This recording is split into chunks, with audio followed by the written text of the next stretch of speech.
Hello, hello, my beloved waking gods and goddesses. Welcome to my new YouTube channel, Love, Truth, and Beauty. Do it yourself for divine in the flesh, where our PTSDs, our pains, traumas, suffering, and dramas are golden gateways to waking up and staying awake, where together we learn how to navigate the ups and downs of the totality of human experience in this perception-managed reality, having discovered that our true divine creative natures in our true sensual sensorial world of seven senses have all been hijacked and squished down into the big fat lie of five sense reality. Before we get started, please do give this video a thumbs up. Please also help me out by commenting and sharing this video with your family, friends, and social media platforms and communities, and with people with whom you feel would benefit from my content. Please also hit the subscribe button, the notification bell, selecting the all settings so that when I upload videos, the YouTube will let you know. I generally upload Tuesdays and Fridays 2 p.m. Eastern. My name is Maria West, and I am your hostess of the highest, here to download, upload, inspire, and usher you into your bestest and brightest selves, your bestest and brightest light, and inviting you all to open your hearts wider and wider and wider still. And here we are. This is episode 34, and we are in, I think it's what, the second month of our imposed lockdown.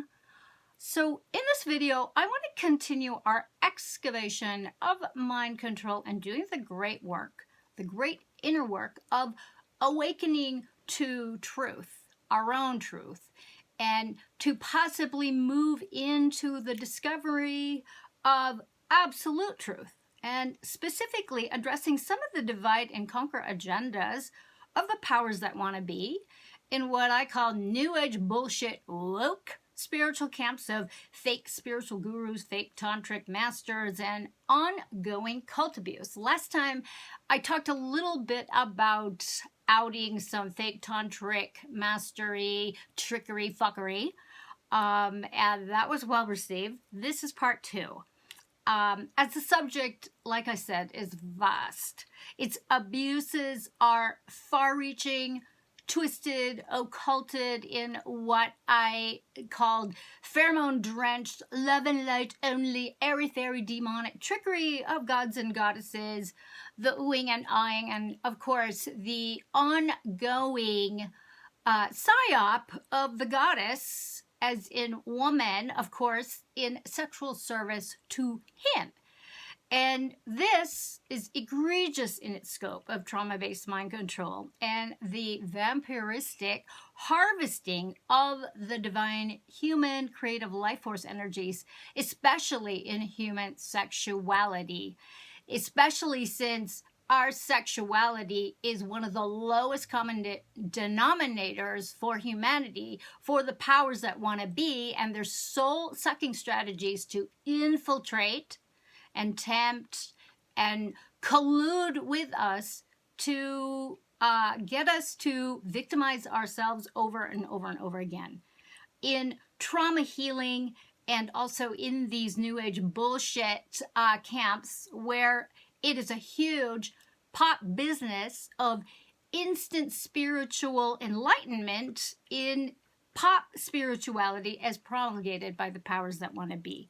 So, and also in this video, I am going to share with you, as I mentioned in our previous video, my first encounter with a fake tantric master. Then I'm going to continue our conversation with more journaling and burning exercises, okay? Now, if you are all not cognizant of the blatant chaos black magic during this global pause, particularly with all of its recent shutdowns of Sir David Icke, and if you're not seeing all of this, well, you're not paying attention. And you know what? That's okay, because there's enough of us who are paying attention. But the fact that the cognitive dissonance for many of you and many of us, especially the muggles, is getting to the point where even muggles are like questioning, what the fuck is going on here? I think that's really cool. Okay, I think that's really cool. And I do not in any way minimize the true suffering that is happening right now with muggles and with those of us who are caught in some really egregious situations with this lockdown, where many of you have reported to me losing your jobs, losing your businesses. These are realities. These are the realities that our lives and our livelihoods have been completely decimated, and that we are all experiencing on some level this whole clusterfuck of 19, this bitch consensus aggregate reality that is infecting 3D, 4D, 5D with her 12-inch strap-on. Vielen Dank, Irina, für diese anschauliche Beschreibung. Okay. We have all got to mobilize and double down on doing the great work and actually fucking doing it. So let's just get into it with my first encounter of a tantric guru. I am not going to mention names, as I have actually directly confronted these people and organizations over the course of my life. So yeah, I am that kind of girl. Once upon a time, I was 19. And I had a woman friend who had moved to Hollywood in pursuit of her stardom and her dream to be a movie star. She invited me as her guest, her +1, to attend a 4-day spiritual retreat at a swanky hotel. Okay, so that's the backdrop. Well, unfortunately, my friend had a family emergency and had to fly off to be with her family. So when I got to the hotel, there was a note from her that she left a message for me to enjoy. All right, okay. So I had no fucking idea what I was in for. There were quite a number of famous people prancing around, whatever. The retreat began on a Thursday afternoon and was to go on through Monday morning. The first session, I noticed nearly all the participants were being given different colored badges. So that was my first, like, what's going on here? So when I checked in to verify, my attendance and my registration, I was given this really weird red and black badge. And I remember specifically being handed it and starting to feel woozy, because I was looking at it and going, I wonder what this is about. When out of nowhere, this beautiful Indian woman, I mean, she was so beautiful, she literally took my breath away. I was like, and she grabbed it from me, but then she sort of accosted me and was like pinning the badge and like fondling me, like she was actually touching my boob, and being very careful that she was going to stick me with the pin. So that was really, really weird. Now, I hate crowds. So anytime I go into a crowded situation, I was up to sit in the back. Unless it's a music thing, then I want to sit up in the front, unless, of course, I'm performing. But anyways, I digress. So I opted to sit in the back, and just as I was getting ready to sit my butt down, another attendant grabbed me and hurriedly led me down this aisle and sat me down on a fancy rug covered with rose petals, like right up front. And I was like, okay. Now, mind you, when she grabbed me, I was like, there was just a flurry of energy in the room. So I was a little overwhelmed. So I wasn't expecting, so she really surprised me. But I noticed that where she grabbed my arm, it was actually starting to bruise. Okay, so there's a red flag. Now, there were no written materials, as one would think, so that I could ponder over them while we were all waiting. And I tried to strike up a bunch of conversations with all the folks sitting around me, cross-legged, on this rug with the rose petals. But I just got blank stares. So it was really, really kind of bizarre. So I just figured, okay, let's just go with the flow. There was beautiful music. And I was just, okay, girl, just settle down, open to it. It's new. And I'm a pretty adventurous girl. So I just kind of went through the flow. So then the guru enters. He's got this giant entourage. And he was this little dude, like this diminutive, very slight East Indian man. I had no idea what his name was. He was not introduced. I was immediately turned off by the fact that, okay, he didn't speak English very well, but there was an interpreter who was literally imposing his voice over his. So it was like this weird, bizarre cacophony of sounds of the guru's voice and the interpreter's voice, and it literally kind of made me nauseous. And I just remember, boy, my head was like spinning.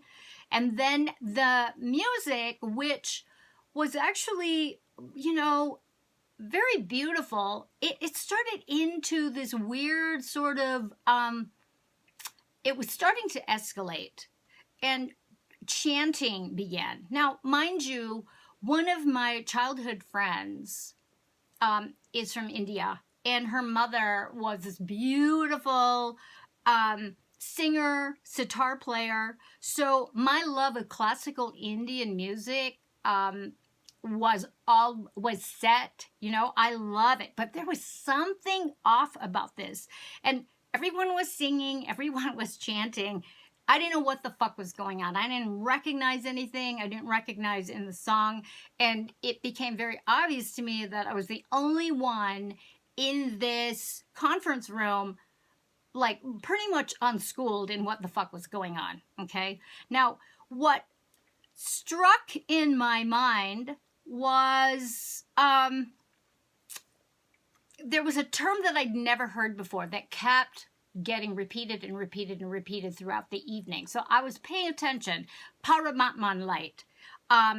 And that the guru was adept at bringing one to experience Paramatman light. And so this was during a time, this was in the late 70s, where the giggle was yet to be birthed. Okay, so I remember having to write it down to remember to, just to remember it and to eventually research it. Okay, and eventually my friend who had invited me, who was knowledgeable at this, eventually told me, and I will get to that soon enough. Okay, so anyways, I remember several times during this gathering where I felt an intense heat. I'm not kidding.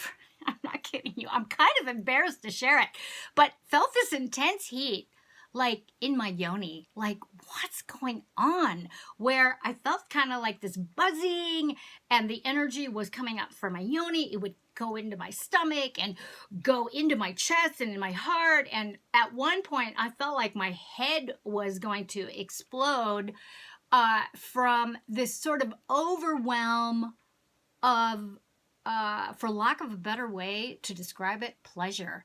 I mean, it was this weird sort of visceral, energetic, but not sexual orgasm that was traveling up and down, say, my first, second chakra up to my crown and out and coming back down. All right, got that? Okay, weird. So weird.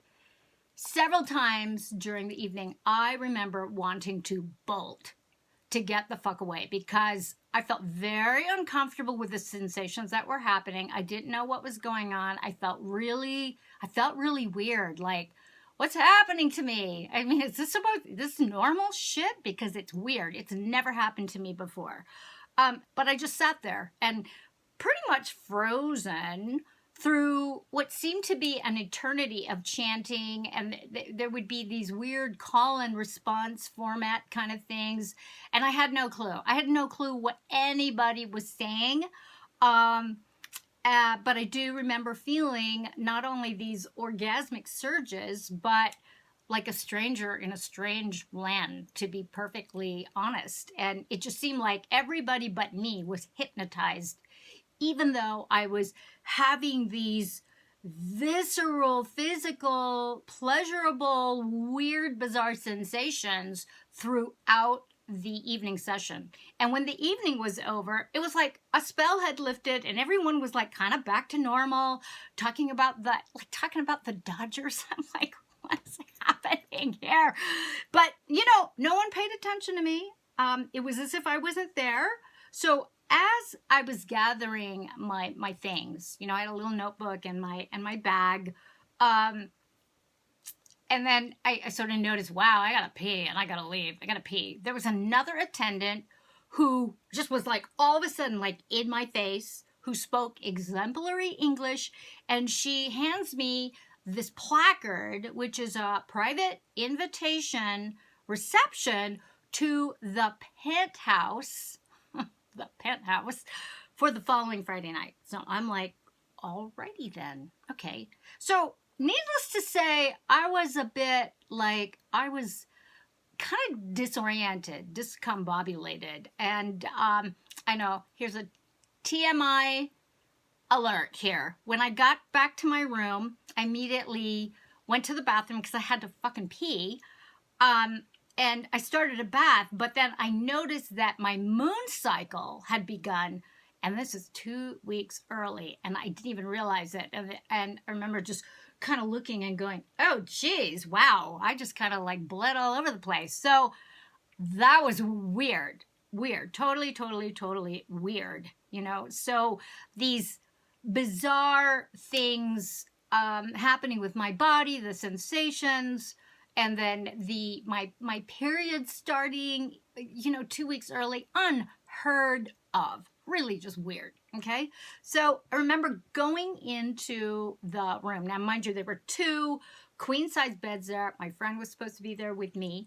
And on my bed, I don't know how they knew it was my bed, there was a basket of like really weird goodies that had been strewn out in this weird sort of, well, I can't say it was a heart shape. Now that I think of it, it was probably more kind of a lotus blossom, of oils and candles and weird feathers and candies. I mean, just really fucking weird. No nothing. No instructions. So, all right, so I just kind of went on with my evening. I ordered dinner in, breakfast in, and then I had called actually several friends that were local, that were in the LA area to, you know, kind of check around and see, what are you guys doing? You want to get together? And one of them had actually called me back, and I opted to blow off all of the Friday meetings and just return back to the hotel for the private evening event. Now, at the time, you know, I'm 19, I'm more interested in going out for coffee, hitting Melrose Avenue, going shopping in all the shops, and then going to the observatory. And it was such a fun day tripping around with my good friend Svetlana, and she showed me her view of all of her new stopping grounds since she had moved to Hollywood. So I got back to the hotel just in time to make my way to the private event. But since I had blown off all of the day's events, I wasn't privy to where exactly everything was. So I went back to the conference room where we had originally met, and there was specific instructions and directions to those of us, specifically with our red and black badges. And I remember just seeing that thinking, what is going on here? What is it with the red and black badges? So after receiving directions to the specific set of elevators, I found myself, I was on my way back up to the event, in which I was immediately overwhelmed by smoke and the smell of patchouli. Those of you who know me, I hate patchouli. I cannot stand that smell. And maybe it's this that just kind of like anchored in the sort of revulsion with the smell. And at the time, I only had hard contact lenses on, so immediately my eyes are tripping out. My nose is weird. My eyes are watering. And when the elevator doors open, I'm greeted by a pair of, I'm not kidding you, thuggy looking dudes. And they noticed my badge and they literally manhandled me. In fact, I think that I had one on either side that just kind of like lifted me up and just hoisted me through, we just went winding through this massive line of women with white badges to this other conference room. And the music was effing deafening. And the incense was much more just like overwhelming. And I was a mess. I was like crying. I could barely see. And I'm thinking, what the fuck is happening here? What have I got myself into? Okay, so now I'm led into the conference room, it's beautifully decorated, but it's got bizarre statuaries. Now, I'm now familiar with a lot of Hindu, Tibetan statuaries, but when you're not familiar with those statuaries and you're not familiar with the symbology, they can appear to be quite demonic and alarming. And I was alarmed, okay? So I'm in there with these two thugs, and they're all these women. I mean, all these women in various forms of undress. I'm not kidding you. And here's another gorgeous woman handing me this garment. And I remember it was beautiful. She instructed me to wrap it around my head and there's a room there to take my clothes off. And I'm like, no, that's not going to happen. And I remember pulling away so that I could get away, because I didn't know whether these guys were going to like knock me to the ground, wrestle me, shove me in a room. I had no idea, but it's like the alarms went off. So I pulled away and I managed to sort of shimmy my small self. Now, this is one of the gifts of being totally petite and agile, is you have an ability to conceal your location in a crowd. And I managed to kind of slunk down to witness with my very own eyes a naked woman in the center of the room, encircled with many other naked women with their heads sarried and veiled, wrapped around their heads, okay? And this naked woman, was on top of little Mr. Guru Man, and they were having sex. Oh my fucking God. All right, so here I am. I'm fucking coming from Marin County. You know what I mean? This is land of open relationships, polyamory, swingers of the 1970s. So I already had a particularly strong aversion to this shit, this nonsense. And I started fucking screaming, oh, hell no, hell fucking no. And I'm going on and on and on. Before I know it, at first, I didn't think anybody was paying attention to me, because all of the ceremonial stuff kept going. But those thugs, so they found me and they picked me up, they grabbed me and escorted me out. I was immediately asked to leave the hotel, then told that I would be escorted to my car upon retrieving my belongings. Alrighty then, I'm cool with that. My friend Svet, whom I had been hanging out with all day, was up in my room, thankfully. So when the thugs brought me back to my room, she was a bit taken back, like, huh? What's going on? I mean, it was a freaky scene, to say the least. And so Svet being there, I think it really just sort of diffused a lot of the weird shit. I think the shit could have been a lot more weird had she not been there. But it's like the universe had like protected me. So I left the scene accompanied by a trusted friend, and I had a safe place to go to decompress from what I believe now to be a weird trafficking setup, in my opinion. When we got to Svetlana's house, which was a little bit away, it was up in Glendale, I immediately called my friend Barbara at her parents' house in Texas, and she was my friend who had invited me, and she was actually upset with me by my dismissal because she thought of all her friends, I would be the one to be the most open. And she was very upset by my conclusions, which she felt were irrational. And, went into her own explanation about that particular guru being a live transmitter of Paramatman light. Yet her definition, which I dictated word for word to Svetlana while I was on the phone with Barbara. Okay, so here it is, the Paramatman light. Everything in existence is the Paramatman light. It is in everything and everyone on the earth, and the earth is filled with it. And because it is in everyone and everything, the work of transmuting and transformation from the false self toward self-realization will unfold quickly, as long as you are open and receptive. I'm like, what?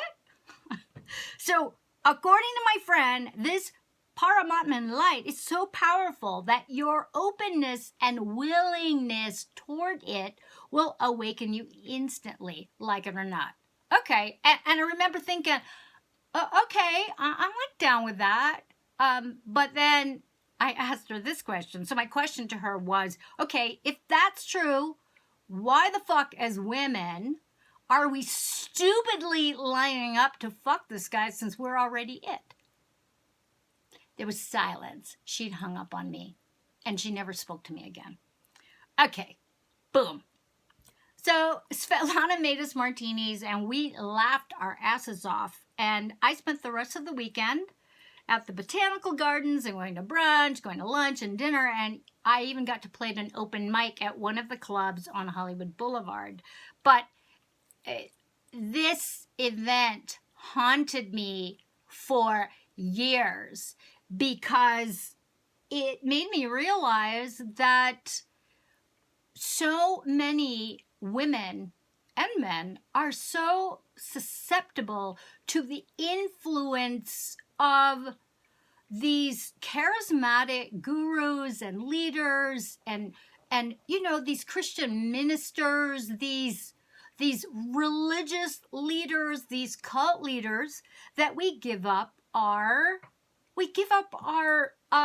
it's like we stop thinking, we stop discerning, we stop being able to make sound decisions. It's like we're completely going gaga, like we lose our fucking minds. Okay, so much of guru cult abuse stems from, in my opinion, our own inabilities to embody our own authority, our own authorship, our own sovereignty, our own inner masculine, whose energies and gifts are about protection. And when needed, our inner divine masculine is all about taking defensive action, activating the word no, even utilizing deadly lethal force in protecting ourselves along with our inner feminine from harm and possibly getting kidnapped and fucking trafficked. Okay? So, I like this article by Sergei Halili King, and this was from his essay on personal sovereignty in 1996. I'm going to read an excerpt. I have the source document link down in the description box. So, personal sovereignty. And he writes, personal sovereignty is an issue which affects each of us as individuals and as a society, whether we realize it or not. Understanding it can help us to interpret what is going on within us and around us. Increasingly, it can radically transform our existence. The word sovereign means to be in supreme authority over someone or something, and to be extremely effective and powerful. Therefore, is usually applied to gods, royalty, and governments. When we speak of kings and queens as sovereign, even when they are figureheads, and of the sovereign rights of nations and states. So personal sovereignty then would imply the intrinsic authority and power of an individual to determine his or her direction and destiny. If that sounds suspiciously like free will, it's because personal sovereignty and free will are the same thing. Okay, so source document link is in the description box. This is fundamental in taking self-responsibility, my loves, and consciously tending and intending to doing the great work, to dissolving any connections to mind control, subversive coercion, and any leanings toward giving up your personal rights, your personal sovereignty, your personal well-being to follow gurus, religious leaders, or any other authority outside yourself without question. And that includes a bad boyfriend, a bad girlfriend, okay? In doing so, we get to unravel and really start looking into the core of our self-doubt. And when we can heal the core of our self-doubt and integrate the inner war, the inner conflict of being and doing, suffering and pleasure, inner masculine, inner feminine, we can actually take charge of our lives out in the world, in our relationships, interpersonal and personal, and even our relationships with ourselves. So, anyways, let me know what you think of personal sovereignty and comment in the comment section. So, in keeping forward motion and doing the great inner work of journaling and journaling, I'm going to link that video up there and its follow-up down here. Here are 4 more squares and polarity exercises that I want you to consider, particularly on this topic of personal sovereignty. Okay, so once again, general directions. Using 1 page of paper per heading, what you're going to do is you're going to write down the title of each heading on the top of the sheet. Under each heading, I want you to write down everything that comes to mind and write until you feel complete. Don't censor or second guess or edit anything for spelling or grammar. Just let it flow in one word or phrases, stream of consciousness style. Let it flow. You may fill a page or 2. Allow whatever comes to mind unfold and move on to the next heading and repeat the same process. And once you complete all the squares, there's going to be 4 headings for each square polarity exercise. With your right hand over your heart and your left hand over your belly, you're going to recite the following blessing prayer, asking for the integration of what you've written. Okay, and it goes like this. Mother, Father, God, Essence, Great Spirit, all that is, I recognize these polarized states that exist in my mind and ego patterning. I offer them up and ask that they be merged into a place of oneness and clarity so that I may see more clearly who I really am, so that I may live my highest truth. I ask this with gratitude, knowing that my prayer has been answered. And so it is. Okay, set number 1. Heading number 1, desire to be my own authority. Heading number 2, fear of being my own authority. Heading number 3, desire to not be my own authority. Heading number 4, fear of not being my own authority. All right, set number 2, heading number 1, desire to be a victim. Heading number 2, fear of being a victim. Heading number 3, desire to not be a victim. Heading number 4, fear of not being a victim. All right, set number 3. Heading number 1, desire to be silent.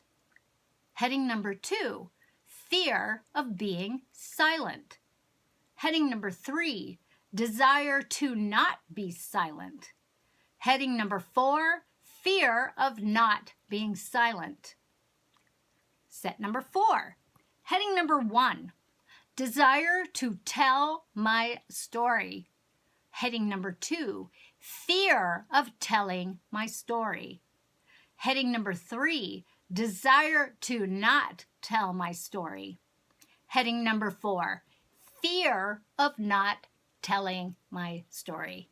Okay, my love, so with these square polarity exercises, these journaling exercises, make sure to burn them when you are finished. Do not hide them. You can use a journal book to do these exercises, and once you get to the end of the book, please torch them, burn them.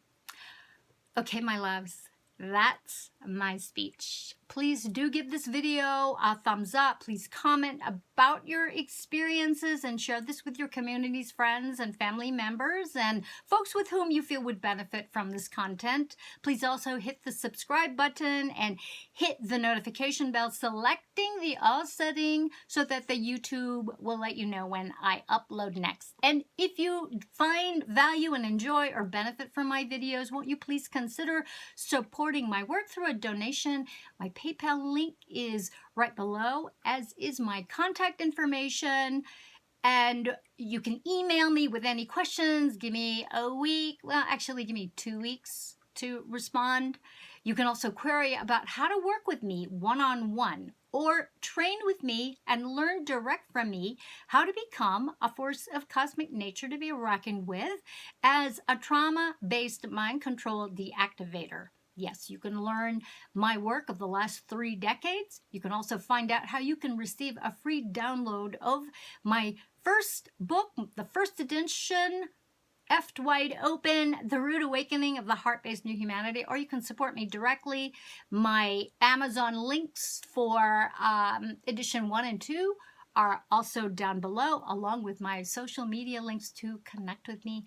I thank you so much for your participation and focused attention. I really do appreciate it. Until next time, be the love that you are. Share your love. Be creative. Be kind. Notice your beauty. And give thanks and appreciation for all that you are. Here's to love, truth, and beauty. Mwah!